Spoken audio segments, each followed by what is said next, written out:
Terry had scored that penalty in Moscow in 2008. Chelsea would have been European champions and Avram Grant would have the biggest medal in continental club football to his name. It stands to reason then that he would have stayed at Stamford Bridge for a bit longer, meaning that Luis Felipe Scolari wouldn't have got a look in. Would he have done better than the World Cup winning Brazilian, who only lasted till February the following year? And could he have improved upon Chelsea's third place finish? And as for United, who won the title that season, would defeats in that Moscow final have led to Cristiano Ronaldo leaving the club for Real Madrid a year earlier? And would that have meant that Rafa Benitez's Liverpool won the Premier League instead of them?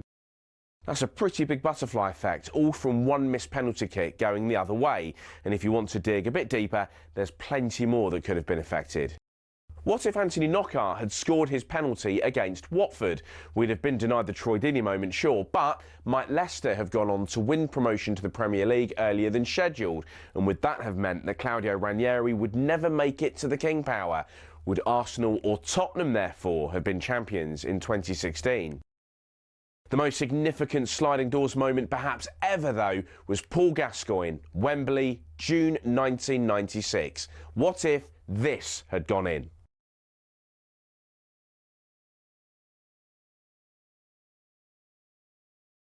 That golden goal would have sent England to the Euro 96 final against Czech Republic. 30 years of hurt could well have come to an end. There's so many of these moments that could have altered destiny forever. What if Shearer had signed for United? Would Lampard's ghost goal against Germany have kick-started England's World Cup back in 2010? What if Sam Allardyce didn't get bogged down in all that controversy and denied Gareth Southgate the England job? Does make you think.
Katie Shanahan here with Early Sports Breakfast on talkSPORT. Good to have you company this Thursday morning. We'll get into all of the Premier League action from last night. Chelsea, Arsenal, West Ham and Newcastle all won.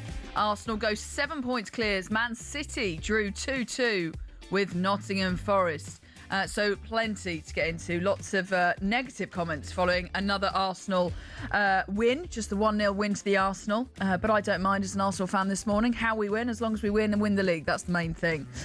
So you can text me 81089 about all of your thoughts about that, because there's lots to talk about following the Premier League results last night. Coming up on the breakfast show this morning, you've got Ali McCoist and Gabby Bonhall coming up at 6 a.m. They'll also go over the last night's Premier League action and the Scottish Premiership games as well. And then you've got 10 a.m.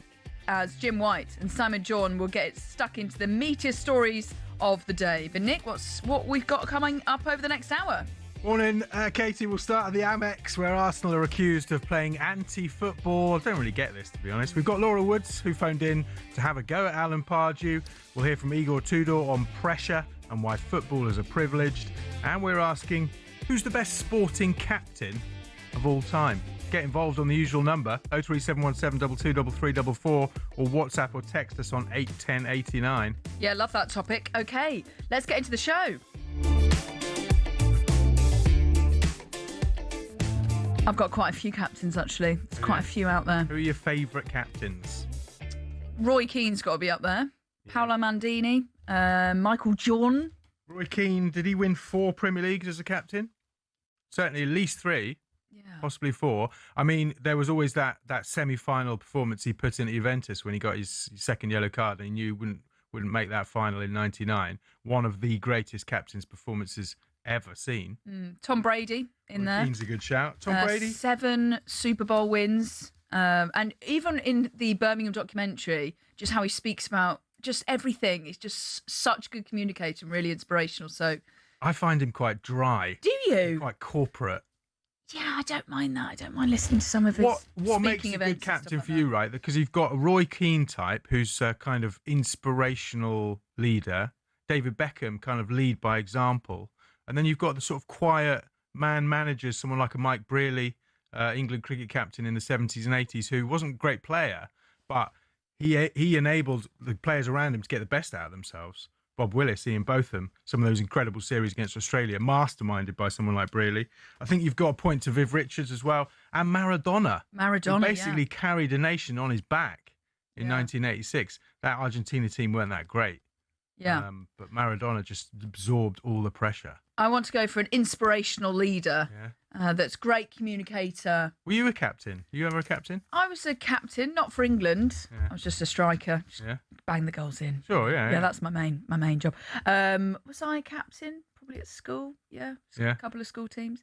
But yeah, no, it's keep those texts coming in. 81089. Good morning to Craig in Windsor. He goes, morning, Katie. One very happy Gooner this morning. I'm also very happy this morning. That was an ugly win, but we don't care. And City keep bottling it. And Spurs going 1 point above the relegation zone. Made for a perfect night. It's a results business. 7 points clear, and it's ours to lose. Absolutely buzzing. Yeah, I'm actually really pleased just that we keep winning. I don't mind if Arsenal skank their way to the top. You know, I was thinking in 20 years' time, they won't be saying, but how did Arsenal win the league? They'll just say Arsenal won the league. Of course, on Extra Time overnight with Paul Ross, they had Sophie Nicolau on, the Arsenal fan, who's, Greek family, and she made the good point of, like, there's no Greek people going, yeah, we won the Euros in 2004, but, it's pretty dull just pumping it up to Haristeas every time.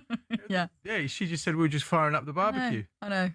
Firing up the barbecue. Nick, thank you very much. You'll be back with Back Pages very shortly. So, another seismic night of Premier League football. Arsenal's lead at the top stretches to 7 points. But should there be an asterisk next to their name if they win the title? How often are all these teams that are involved in relegation, involved in Europe, involved in the title race, going to be playing at exactly the same time? Fulham 0, West Ham 1, Crescencio Somerville with a brilliant goal. Villa 1, Chelsea 4, João Pedro hat-trick on 64 minutes. Very, very good performance from Chelsea. So much better than Aston Villa. Wouldn't you know it, Bukayo Saka has already made us eat our words. It's Brighton 0, Arsenal 1. It's a professional, functional display. They're good, they're strong, they're powerful, but there is nothing beautiful about them. Manchester City 2, Nottingham Forest 2, and it came from the right foot of Elliot Anderson. They don't look like champions, City. Oh, what a goal! What a goal! Will Asula, a wonderful world-class goal. Down to 10. Michael Carrick cannot believe it. It's Newcastle 2, Manchester United 1. Full-time whistle is gone, and how pivotal could this be in the title race for the Premier League? Manchester City 2, Nottingham Forest 2. Arsenal are going 7 points clear at the top of the table. Brighton 0, Arsenal 1.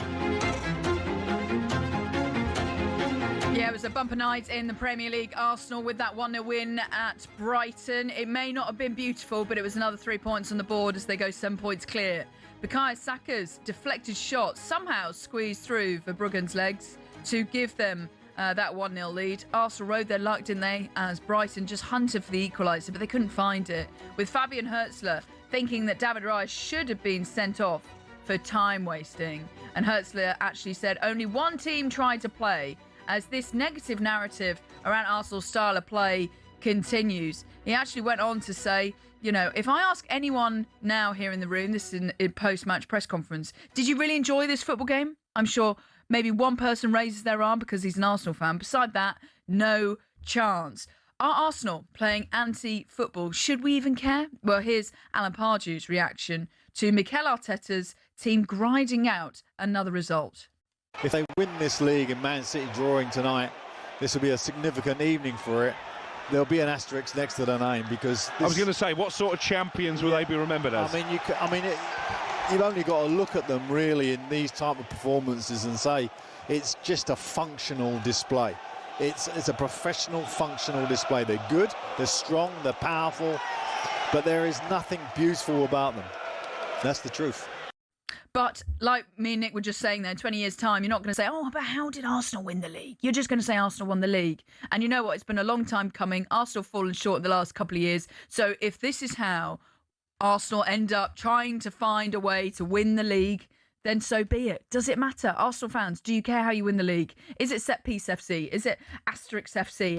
Is it not playing beautiful football? Which actually, in the Invincible time, they were playing beautiful football. But if there's a way of beating Man City to the title, does it matter? Well, that comment from Alan Pardew on Arsenal's Asterisk got Laura Woods so angry that she called Jamie and Jason on the sports bar to complain. Honestly, do you know what, Alan? I love you. But that is the most disrespectful thing I've ever heard. How can you say that from what was because we like to take free kicks, set pieces, corner? What? I don't understand the thought process. Can you explain it to me? He says you're boring to watch. Yeah. He says you're not. Basically saying you're cheating. Yeah, you're cheating. That's basically what he's saying. Cheating away at the title, Woodsy. That is mental. Listen, if Arsenal win the league, none of the fans. I don't care how they do it. I don't care if it's boring. I don't care if you don't enjoy watching us. Why would we care if we're entertaining or not? I know, but Woodsy, you don't enjoy watching Arsenal, do you? No. You don't what? You don't enjoy it. Jamie, I love it. I put my feet up and I think whatever happens here tonight, I'll be in a much better mood than Jamie O'Hara. Whatever happens.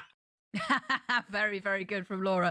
Because she was doing the game last night. But yeah, I agree with her. Don't care how we win the league, win the games. Let's just get the job done. And yeah, Spurs need to be looking over their shoulders because they just need to be focused on, not getting relegated. I mean, that is a whole different kettle of fish. But good to have that banter between Woodsy and Jamie O'Hara. Okay, well, meanwhile, Man City slipped 7 points behind Arsenal after a 2-2 draw with Nottingham Forest. Elliot Anderson's stunning equaliser came on 76 minutes before Murillo cleared off for the line in the dying seconds. So, yeah, Nottingham Forest doing a good job against Man City. Well, we have got Man City against Real Madrid in the Champions League. That's live next Wednesday for you. And Nottingham Forest Europa League game against Midtjylland is also live on talkSPORT 2 next Thursday. On to Manchester United then, and their first defeat under Michael Carrick as 10-man Newcastle got a huge win over Man United. That was thanks to a brilliant William Asula's wonder goal. If you haven't seen it, go and watch it back. It is a thing of beauty. And Dan Burn told talkSPORT's Mark Wilson what it's like being at the other end, watching a goal like that. Yeah, exciting. You just get that extra little bit of adrenaline because I was shattered, but I still managed to run the full length of the pitch. Buzzing for him. I think he's would have liked more minutes, and I think he's shown sort of flashes of what he could do. He just needs to get more consistent with it, but that's very top draw. I think that shows the quality he's got. The result's not been going your way, so what does a result like tonight do? You've got a massive few weeks ahead. Yeah, it's huge. I think if you look at the run of games we've got coming up, listen, this is why you want to be a footballer. These are the games that you dream of when you're playing. It just seems that we've got them all in a row, so it's going to be an exciting couple of weeks, but one that we're prepared for. Yeah, it was an absolutely incredible goal to top off a really impressive night for Newcastle. To be able to, beat Man United with 10 men after Jacob Ramsey was controversially sent off for diving. Anthony Gordon was the one that scored the penalty after being brought down by Bruno Fernandes. Casemiro, they equalised with a header before that moment. William Asula cutting inside from the right and curled in a stunner around Sonny Lemons as Newcastle are up to 12th. Man United still, though, remain in third. Newcastle's FA Cup game with Man City is their next one. It's going to be live on talkSPORT this Saturday night. Okay, now we're asking you today, who is the greatest sporting captain? This is after Luke Donald's agreed to stay on and try and win another historic third Ryder Cup win for Team Europe. And here's talkSPORT's Rupert Bell on Donald's difficult decision. The players all said they wanted him. Justin Rose, who's obviously still playing lights-out golf, would be the obvious person. And maybe in 3 years' time in America, he would be the obvious captain. Yeah. But he's playing some sensational golf, so rather ruled himself out. You would expect to be in the lineup come September of next year. So for Luke Donald, I think player power might have come into it. Obviously there is a debate about John Rahm's Ryder Cup future and what he's been saying. But for Luke Donald, it's a very time-consuming job. But the one thing he has put his heart and soul into it since he was, remember, a last-minute appointment after Henrik Stenson was going to be captain. Then he went over to Liv. Yeah. So Luke Donald comes in. I think my greatest sporting captain has to go to Roy Keane. The driving force behind Manchester United's dominance under Sir Alex Ferguson. And he's just been, an inspirational character, and lucky to work with him as well. As for rugby, I was just thinking about rugby captains. You've got, Richie McCaw, captain the All Blacks to back-to-back Rugby World Cups as well. Martin Johnson, obviously leading England to Rugby World Cup glory. We've mentioned Tom Brady. You've got likes of Wayne Gretzky in the ice hockey, and people like Michael Jordan, Ricky Ponting. There's so many amazing captains out there. So text me who you think would be your best ever sporting captain. Keep those texts coming in, 81089. This is Early Sports Breakfast here on talkSPORT with me, Katie Shanahan. The time is 5:16. Up next, we'll get the best of the back pages and take a look at the incoming changes to the Championship playoffs.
My two goalkeepers are Jordan Pickford, Dean Henderson. I think they both are nailed on to go. Right? So, and if you looked at Nick Pope recently, no. Okay. Even though I think Ramsdale, I think Aaron Ramsdale's better, but it's my opinion. Right. Shout out Rambo. Back foot. Hold on, you only take two goalkeepers? Yeah. Would you need? Do you need more than that? Yeah, legally you have to take three. Legally? Yeah. It's part of the rules. Well, I'm going to go Ramsdale. Right, okay. I'm a little bit worried now that you've picked your 26-man squad and all of a sudden you've just found out you've got to take three goalkeepers. Yeah. Right? Ramsdale, because your mate. So that's Ramsdale, right? Your mate. So that, Rambo. Right, here we go. Sorry. But that's... Why you got a highlighter pen? Because these are I've got highlight the ones that are definite, and the others are more work to do. Right, okay. You like that? Very complex, this, isn't it? Not really. Okay, go on. So I've got a question. So I've got question mark next to Ramsdale and question mark next to Nick Pope, right? As that third string goalkeeper. Sorry. This is your 26-man squad. Yes, but listen. So nail down the three. Me and Joe did this. You just side piece, all right? So you just stay over there. I'm about to ring the squad. I'll just read it out what we do now. Bentley names his 26-man squad. Thank you. Right, who are your three goalkeepers? Right back. No, genuinely, you've got to pick your six. Okay, but it's 26-man squad, right? But some of them are not nailed on. So I can have options, can't I? Thank you, Joe. Honestly, we was sitting. So it's not 26. Anyway, right back, Reece James. Right. All right. He's definite, nailed on. Okay. I've only got one right back because my.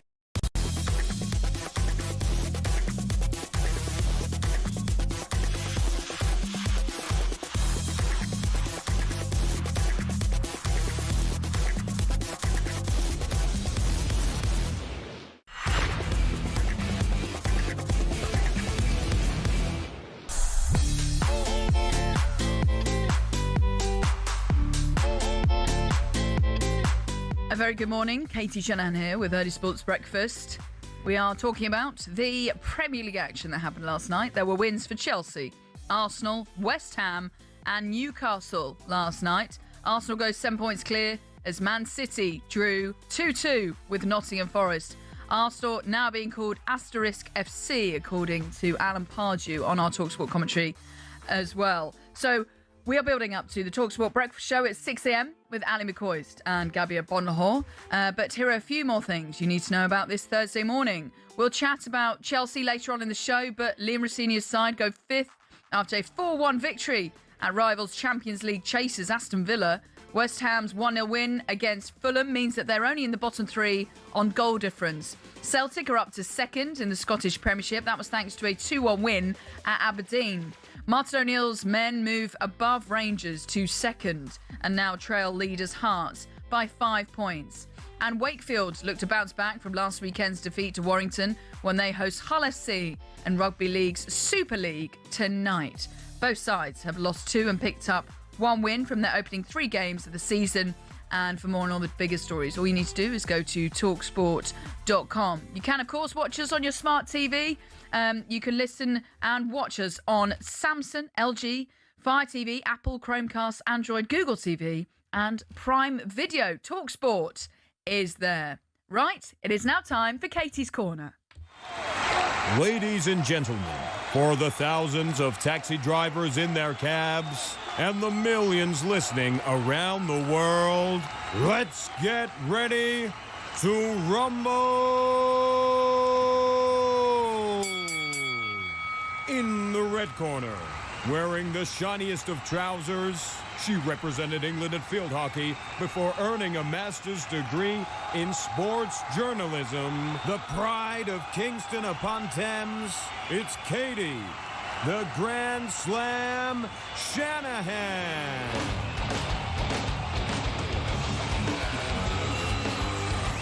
Oh, Ollie Klink, you absolute genius. That is so good. Okay, today we are talking about whether the EFL should vote in favour of expanding the Championship playoffs from 4 to 6 teams. I would vote no, because just think, if someone finishes 8th in the Championship and they go on to win the playoff final, they could end up playing in the Premier League, facing the likes of Arsenal, Man City, etc. Surely the golfing class would just be too big. Therefore, it would ruin the competitiveness of the top flight. I totally get that we need to close the gap between the Championship and the Premier League, and I love covering the EFL. But 8th position in the Championship seems just too big a jump. So also to clarify, the top 2 would still automatically get promoted. So are you in my corner or not? Do you want the Championship playoffs to expand to 6 teams or just keep it to 4? Katie's Corner with Katie Shanahan. Are you fighting her corner or taking her on?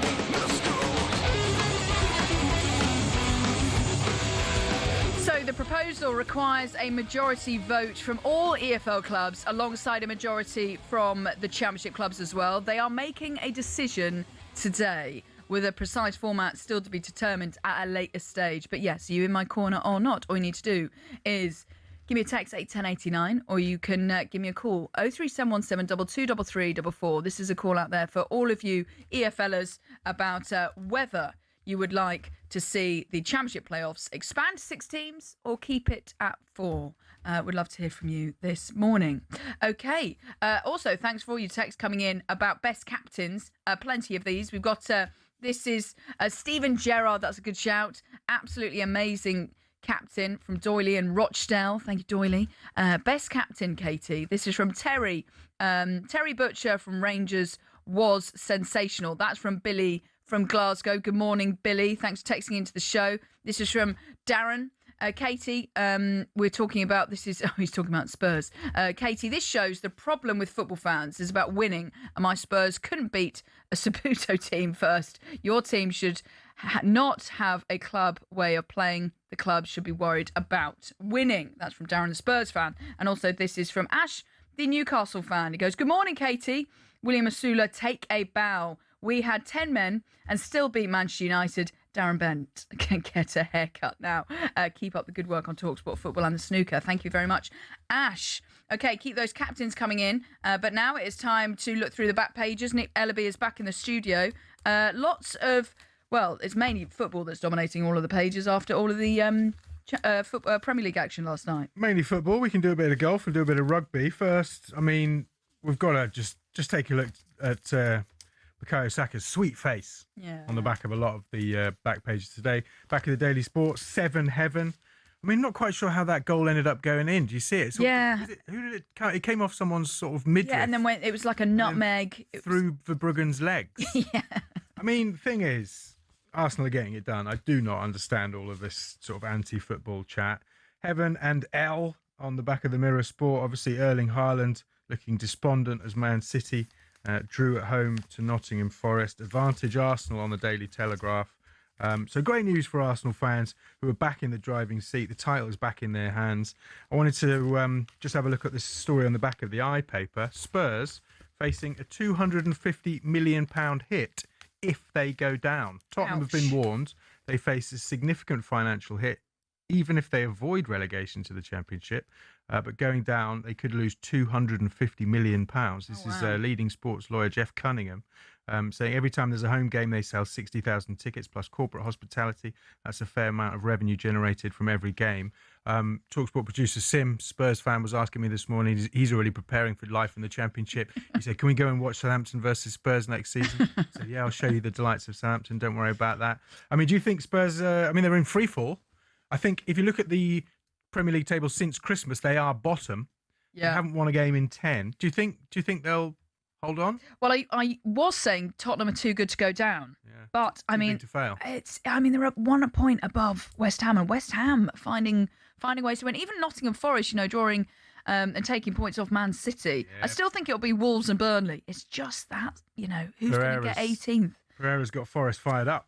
The Arnold Palmer Invitational is live on talkSPORT 2 this afternoon or this evening from 6 p.m. Rory McIlroy is there. John Rahm is knocking about. Obviously, Luke Donald has taken the Ryder Cup captaincy, but McIlroy in the press conference ahead of that saying that, addressing the elephant in the room, John Rahm not agreed to that clause with the DP World Tour, so we don't even know if John Rahm's going to play in the next Ryder Cup.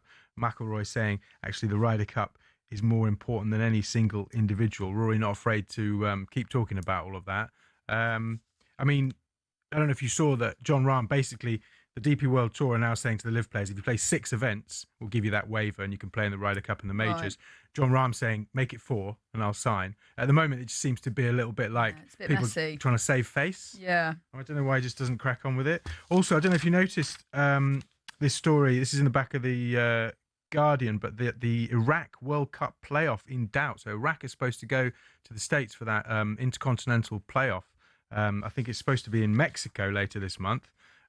But apparently the Iraqi FA have received a letter from the national airline saying the country's airspace will remain closed for at least 4 weeks with the war going on in the Middle East. That would leave around 40% of the squad unable to travel. Now, they could drive 25 hours from Baghdad to Turkey, that across Iraq, but that might be difficult as well. Meanwhile, the Saudi Pro League has written to all of their players saying, we are going to keep playing. Despite bombs falling in Saudi Arabia, the Riyadh US embassy was hit by a missile launched from Iran, not that far away from Cristiano Ronaldo's house. So a little bit tense out there. Very quickly, before I go, talking about good captains, Harry Brooks doing a good job. Yeah, he certainly is. England-India at the Wankhede Stadium in Mumbai today. It's going to be an absolutely fascinating T20 World Cup semi-final. Have you been watching any of it? No. Have you? Yes. Yeah. I've seen clips. I've seen highlights. Finn Allen, the Kiwi, big opening Kiwi batsman, hit 100 off 31 balls. Oh, wow. South Africa, perennial chokers. They were a much better team than New Zealand in this tournament so far. Got absolutely battered by 9 wickets. So New Zealand are in the final. England versus India today in the other semi-final. We'll keep you across that from 1:30 on talkSPORT. I think Sam Ellard will be doing the updates on talkSPORT. Wonderful. But can England upset the host nation and possibly one of the greatest T20 sides the world has ever seen this afternoon? I will be watching that. Okay. Nick, thank you very much for now. Okay, right. Coming up next, we're going to have some fun with the front pages and look at Chelsea's statement result. 4-1, they beat Aston Villa last night. You're listening to Early Sports Breakfast here on talkSPORT with Katie Shanahan. The time now is 5:29. Good morning.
Manchester United defender Harry Maguire has today been handed a 15-month suspended sentence by a Greek court following an incident on the island of Mykonos. Way back in August 2020, actually, Maguire initially was given a suspended sentence of 21 months and 10 days in prison after being found guilty of repeated bodily harm, attempted bribery, violence against public employees and assault. The very next day, Maguire and his legal team lodged an appeal against that verdict.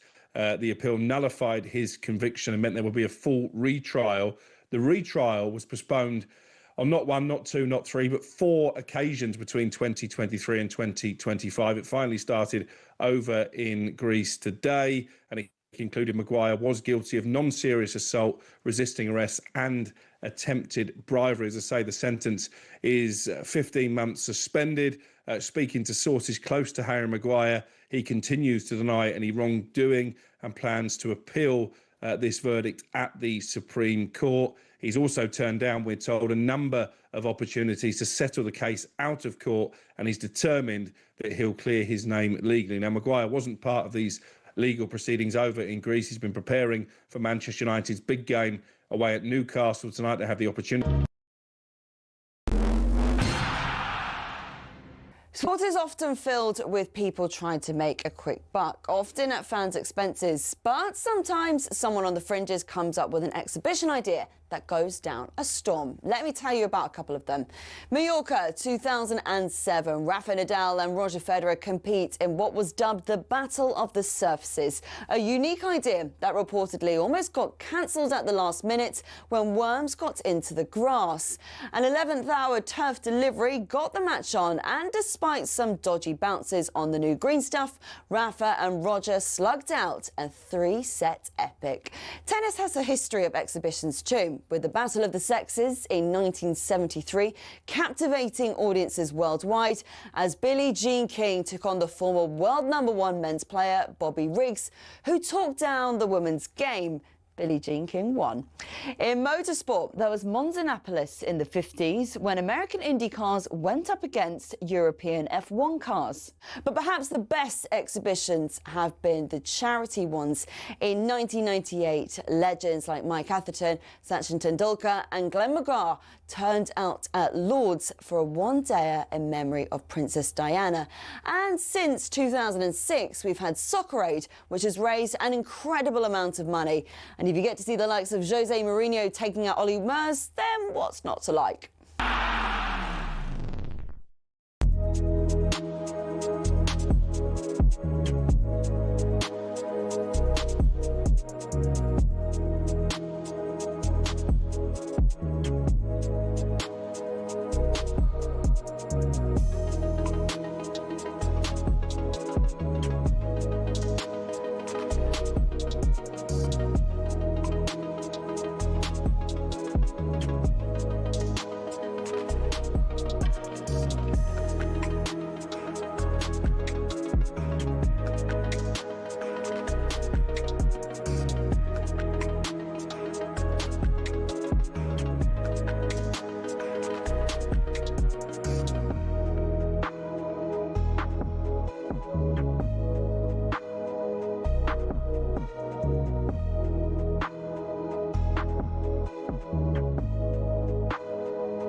Good morning, Katie Shanahan here with Early Sports Breakfast. We are building up to the talkSPORT Breakfast Show, which is coming up for you in 25 minutes' time.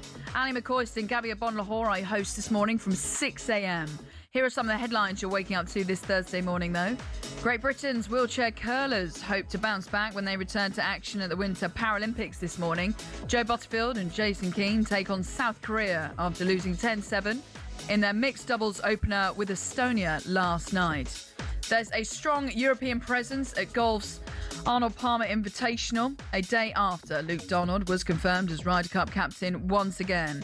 Rory McIlroy, Shane Lowry, Tommy Fleetwood and Justin Rose are among the field in Florida, and you can listen to that live on talkSPORT 2 from 6 p.m. today. And Harry Brooks warned India there could be fireworks in today's second semi-final at the T20 World Cup. If England win in Mumbai, they'll play New Zealand in Sunday's final. But India are playing in home conditions and Brooks' men are yet to reach their full potential at the tournament. It's a dream come true for most of us to play in a World Cup semi-final against the home nation on a very iconic ground. So we're all really looking forward to it. We're confident. We're playing some good cricket. We haven't quite played that perfect performance, and I feel like it's just around the corner. OK, for more on all the day's biggest stories, all you need to do is go to talksport.com. OK, while we're talking about cricket.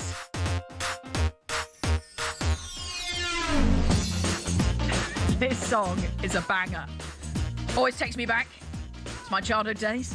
OK, so how about a VIP private suite for you and 11 mates? Yes, 11 mates for a day at the Cricket Sounds this summer. How about that? Well, time is running out. Thanks to Pitch Experiences, we're sending you to their super box at the Oval for the England against Sri Lanka ODI in total luxury.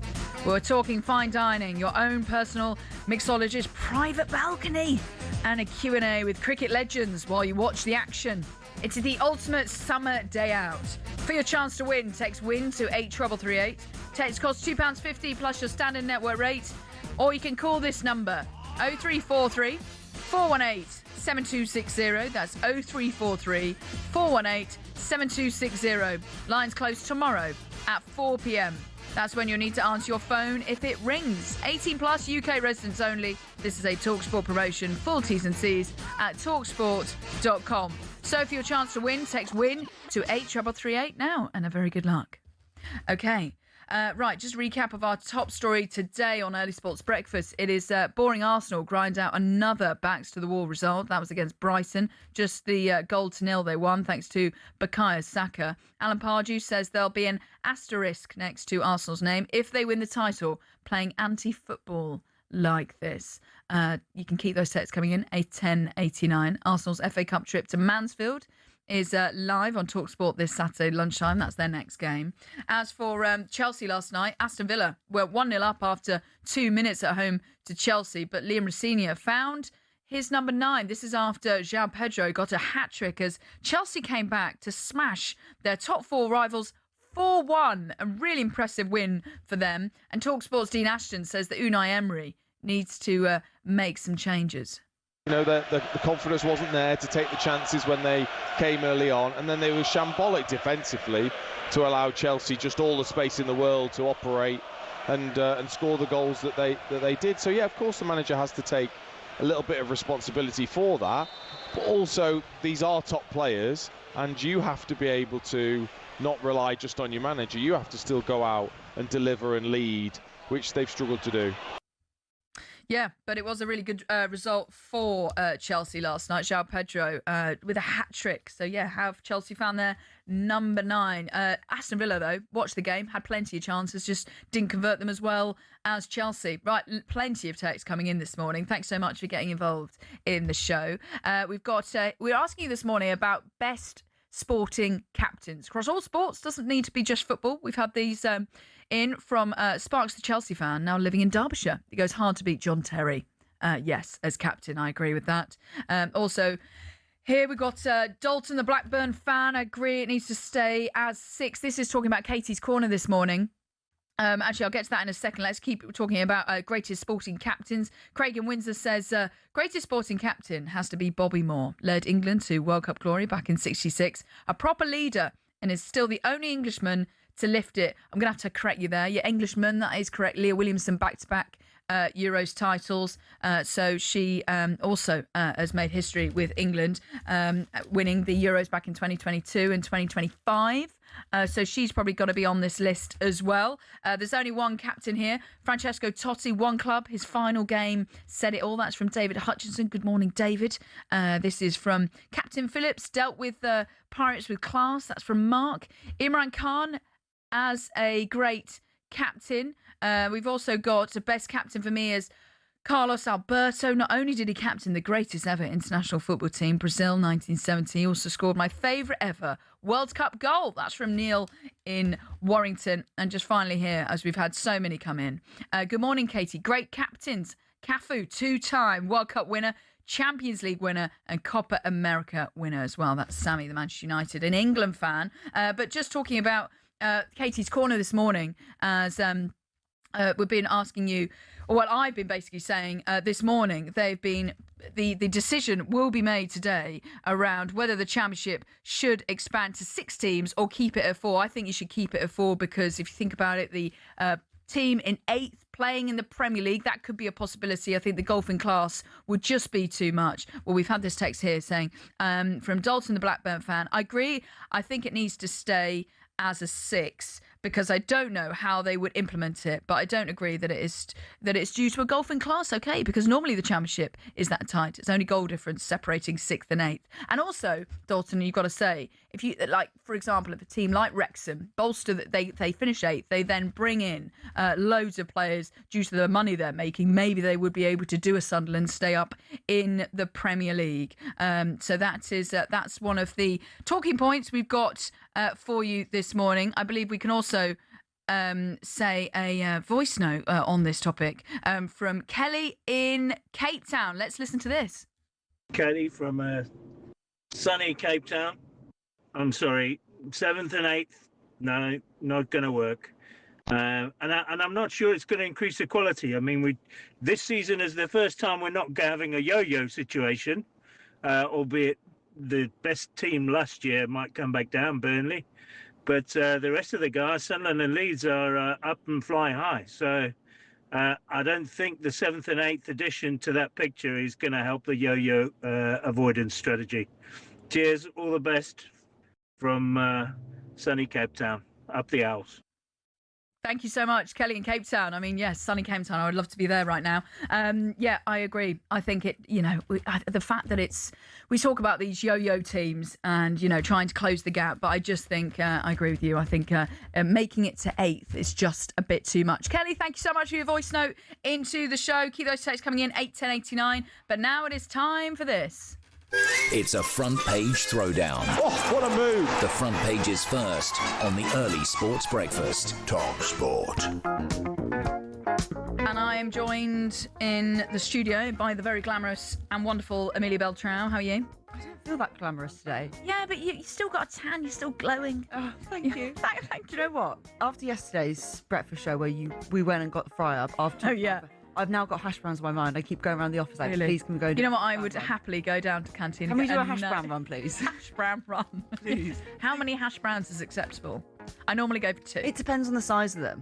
Because This is true. Because you can go into some restaurants where they're like tiny little nuggets. Yes, Or nuggets. they're big chunky Big crispy things. chunky squares. Yeah, the fry up chat was blowing up the text console yesterday. What were your 5 items? Oh, I went a bit Gen Z on you, didn't I? Yes. Because I don't eat meat, so I would go eggs, beans, mushroom, but then maybe have some avocado and halloumi. Yep, the avocado. No one mentioned avocado at all yesterday. Yeah. So I was Got quite some impressed with avocado that. with me today. Yes. We're not going to open the fry up door once again. Because, No. Right. that Let's talk makes about us Chloe hungry. Kelly. Yes. Because, she's won a lot of trophies, 2 Euros, Champions League, the Finlandisma, and she has now got her own Barbie doll. What do we reckon? I'm just having a look. I mean, she's probably quite a Barbie anyway. Yeah, she is pretty Barbie-esque. Yeah. Like, some of the catwalk runs that she does, she's always looking pretty good. But I think this is probably one of the best trophies you could get. Yeah. Yeah, the Barbie is actually amazing. Yeah. I'm actually looking at a picture in the, what page? It's the Daily Star. Daily Star. I think she can be pretty happy with that. Oh, no, I'd be absolutely buzzing with that. Yeah. Very cute little kit. So is that available now? Out in stores? No, so it's going to become part of a series where I think it's coming out later this year where they're doing... Well, actually, no, it might be coming out in time for International Women's Day. Yes, that would make sense, yeah. Yeah. It's part of a series where it's about women who've accomplished things first in their field. So they've also got Barbie doll of Serena Williams as well, which I think we already knew about. But yes. Yeah. So, yeah. I remember being at the Euros final in Basel and Chloe Kelly was stepping up to take it and I was in the press seats and I was already making my way down pitch side because then obviously the players come out and you've got about 30 seconds to churn out the interviews and I was already moving down because I was like, she's going to score this. She's going to get this. She's going to get this. She's got that aura. She's got that aura. She's got that confidence. She's got nerves of steel. And I was like, right, buckle up. We're winning this. Let's get down there and then get all the reaction. So that's great. So Chloe Kelly with a Barbie doll. Love that. Right. Did you watch Game of Thrones? Yes. Can you believe it's 7 years since I know. the show ended. I know. Well, if you're a fan of the show, like we both are, they're now going to bring out a film. Oh, wow. Okay. Yeah, but it's not going to be based around the era that we watched. It's going to be about 300 years before, about how the Of course kings... it is. They've done every angle. They've done the, what was it, the dragons. They've done the House of the Dragon. House of the Dragon, They've that's done it, Game of Thrones. They've done everything. Yeah, yeah. So They're this like, is what, gonna what be- else can we do? Well, this is going to be 300 years beforehand, where they're going to talk about how the kingdoms come to form. Oh, okay. That makes sense. Which I think would be quite exciting. I remember going to Michael's Mount, and they were like, we've just finished filming House of Dragon, and I could see areas of grass was like burnt and Oh, bits like that. And really? they were like, so you've got to be careful where you stand. So they obviously do loads of filming in and around certain areas, but Michael's Mount down in southern England was very cool. So we were like accidentally on the set just there for a day out, which is very cool. But I hope that Game of Thrones doesn't turn into Star Wars, because I get so confused with the order of Star Wars. I'm like, is this I know what before, you mean. after? I will get very confused. Yeah, because the first three are actually in the middle, aren't they? Oh, I don't even know. I don't even know. But I do like Game of Thrones. It's got all the gore, it's got all the fights, wars, and then a little bit of sex in there it's as well. a bit odd which is when great. like you celebrate like some of the bad characters getting killed off. Like I remember in my house, like, we'd be like cheering, like yeah, yeah. And then they're like falling in love, and you're like, yeah. But this is great. Have you got anything else for us? I've got one more, just another foodie one, if you like. If I can find it. A foodie one. Yeah, because you've got food on my mind. So we're going to go and do a hash brown How run. do you sound on pies? Love a pie. Do you? I mean, work in football, so I'm always having a pie. That's so I've got to true. say, a shout out to QPR, who I think do the best pies in the EFL, and that's a huge statement, but they do a steak and ale pie. Well, call in and let us know. Oh, and it is so good. We're all fighting over the pies. There was one left, and I just share it with Really? someone. And they are so good. Really? Bristol City do some of the best food. They do a slow cooked meal, which is just amazing. It's like a slow cooked curry. And then I went to QPR, and their pies, steak and ale pie, they do that meat I so think there's well. a series in this. There definitely is. Just get Katie to eat all the food in the EFL and come back looking like a pie. But anyway, the story was that there is Britain's biggest pie showdown, and it's been a competition that's been running since 2009, where everyone comes in, brings their best baked goods, and go around judging it. And I think it looks great. Okay. And I think we should go.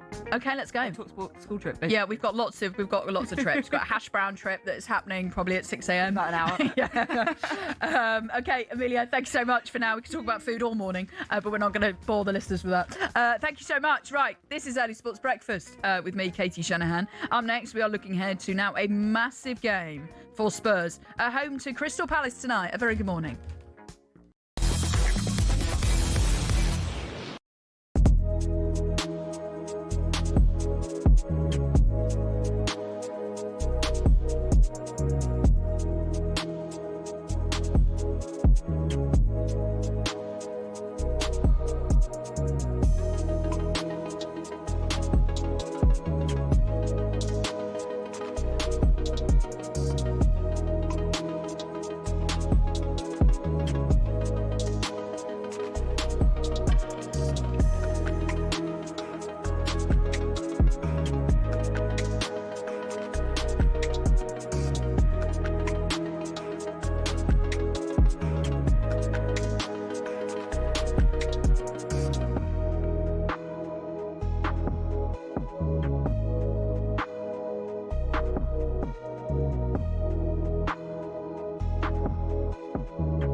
Could it be the end of Igor Tudor?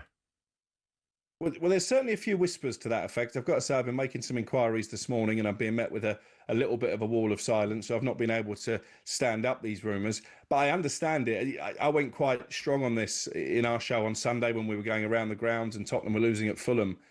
I think already this looks like a disastrous appointment, and I'll tell you why. Igor Tudor was brought in because of his reputation for being a firefighter. I think he won his first game at his previous 5 clubs, obviously lost heavily in the North London derby, lost again at Fulham last weekend. And he seems to be going down the route of calling out his players. Now, he's probably right, by the way. These players are underperforming. They don't have the best attitude from the outside looking in. But if you're an interim manager, Danny, is that the way to get the best out of the players? They're really going to listen to a guy they know won't be there, well, maybe beyond the end of this game, let alone the end of the season? Some players would be more dismissive than others, I think, in that respect. I don't think it's a problem him having a pop at a player.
Good morning, Katie Shanahan here with Early Sports Breakfast. Good to have your company this Thursday morning, wherever you're listening to us. I hope you have a lovely day. In 9 minutes' time, you've got the talkSPORT Breakfast Show coming up at 6 a.m. with Ali McCoist and Gabby Abondahor. Alan Brazil is having a week off ahead of Cheltenham, which is going to be so good, and can't wait to go there with the team. And the biggest question for next week isn't who's winning the Gold Cup. It's actually whether Alan Brazil will make it to his breakfast show. Well, now his fate is in your hands. We've just launched Project Cheltenham, a brand new mobile game where you have to help Big Al beat the odds and get to air on time. It's absolutely brilliant. I played this. It's a fast-paced sprint through the carnage around Cheltenham. You've got to dodge the detours and distractions while grabbing power-ups from his wife Jill. Yes, Jill is a part of the game. And some talkSPORT superstar presenters. So just think of this game like Alan Brazil is doing Temple Run. I've managed to do it. I did it yesterday and I'm totally obsessed. You've got to get through all the levels and get Alan to Cheltenham. It's actually quite hard, but it is great fun. And if there's one thing you do today, try this. So can you get him to the studio? It's basically a game. You can get it on your phone by visiting talksport.com/game, and that's talksport.com/game. Go on and get playing it. It's so funny, and Alan Brazil gets faster and faster if you try and get through the levels. It's like Temple Run or Super Mario, and you just try and get him. I've managed to complete it, get him to Cheltenham, see if you can do as well, as that is released today ahead of a big week. Okay, Tottenham are now 1 point above the bottom three and face Crystal Palace at home tonight. Can Tottenham, are they too good to go down? And there's a real threat of relegation for Tottenham Hotspur. It's finished. Fulham 2, Tottenham 1. Everyone understands the situation that we are, and we are working hard to change this. They are still in the relegation dogfight. Ends here at Ellen Road. Leeds 0, Sunderland 1. Nottingham Forest are just outside of the bottom three in the relegation zone. What a game at the Etihad. Manchester City 2, Nottingham Forest 2. Tottenham Hotspur, we're coming for you. This relegation battle now is fascinating, Adrian. After it finished here, Fulham 0, West Ham 1. Do you think they'll get relegated? Sooner or later, if they keep on doing what they're doing, they're going to be relegated. If they get beat by Palace and they put in another stinking performance, would you say? Again, it's a performance that probably throws up more questions than answers if you're Oliver Glasner. Crystal Palace go home with nothing. Manchester United 2, Crystal Palace 1. I think I feel now we are starting the crunch time in the Conference League. We're starting crunch time in the Premier League, and I feel we're going step by step into the right direction. Yeah, huge game tonight, an 8 o'clock kickoff for you, and Spurs could set a new record for their longest Premier League run without a win, and their running is really tough as well. You know, they've got even like Liverpool, they've got then, they've got Aston Villa, Chelsea with their final game on 24th of May against Everton. You feel as though that's going to be a huge game. Well, Tottenham have already gone 10 games without a win now, and after losing to Fulham, Igor Tudor says that Spurs are lacking in defence, midfield and attack. Is this Antonio Conte moment 2 games in? I mean, I remember doing that explosive Antonio Conte interview after that 3-3 draw with Southampton. I literally just put the mic in and away he went. And then he literally went into an explosive post-match press conference as well. Well, the Spurs manager insists it's not under any real pressure, though. Tudor says that surgeons making life and death decisions face the real pressure. They have to just remember it is just sport, but it is hugely important to loads of Tottenham fans that they don't get relegated. Well, we will keep you across. Spurs against Crystal Palace on kick-off tonight. As for the latest episode of How to Win a World Cup, that is now live for you. Matt Ford and Lloyd Griffith speak to former USA goalkeeper Brad Friedel about the impact of fans that they can have supporting. And Brad Friedel recalled an incident with, get this, Burnley fans in the East Lancashire derby during his time at Blackburn. Do you remember any of the things that were said to you by fans? I used to like to have banter with the fans, and I would like, if they would say something, I might say something back to them, and I was always friendly with them. Playing Burnley away, and I felt I got hit with something on the shoulder. The game's going on, and then I looked down, and it was a brown bag, and it was wet, and it had split apart, and it was feces in it. And this is Blackburn, and I'm just hoping it was dog feces. I mean, if there's an actual adult human being that did that, then that's, I mean, planned it, went through with it. Yeah, and then threw it at me, and I was like, good shot. Yeah, and then I was like, kicked it. Yeah, good throw, good aim. I mean, that's pretty awful to get something like that thrown at your face. Poor Brad. Well, the former USA keeper, Brad Friedel, speaking there on the How to Win a World Cup podcast, which is available wherever you get your podcasts. Now, just quickly before we end the show, thanks so much for texting in about your best captains in sport. Love that we've also gone a bit rogue here.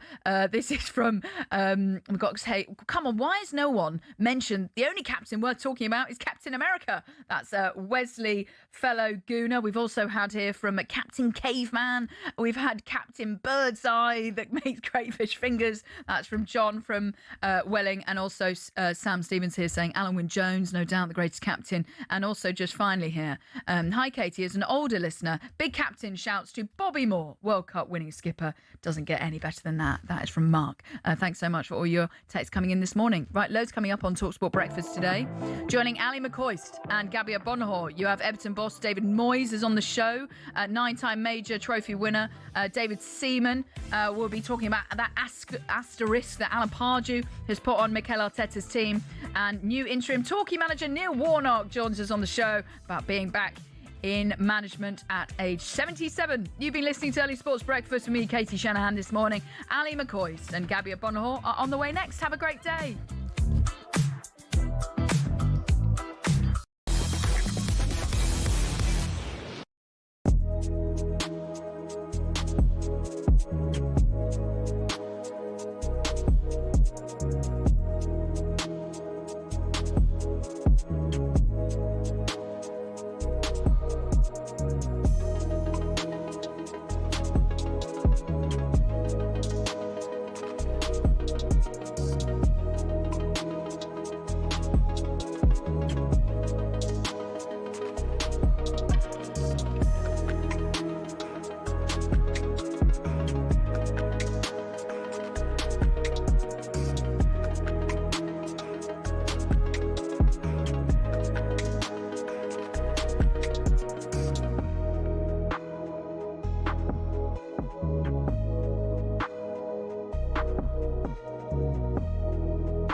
I've got some sad news in the Cundy household, mate. Go on, what's happened?